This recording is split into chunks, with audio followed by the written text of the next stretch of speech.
as you know now, we are heading for even more difficult times. Because of the crisis in the Middle East, so many of our brothers and sisters are stranded there. Their families are sick with worry, wondering whether their children will be safe, whether their family members will be safe over there.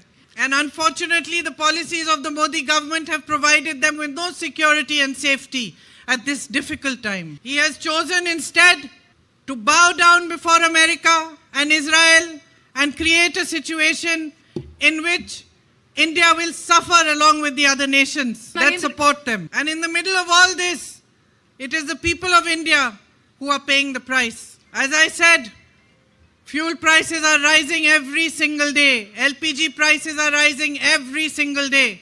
Our Prime Minister has handed our energy security over to the Americans. He has signed our future away. They tell us who to buy oil from. They tell us when we can buy. They tell us what we should do and how we should do it. And now he has signed a trade deal with them in which Indian people have to buy crores and crores of American goods, and Indian farmers have to compete with highly mechanized US farms. And all this for what? Because our Prime Minister is a coward. He has no spine and he is compromised.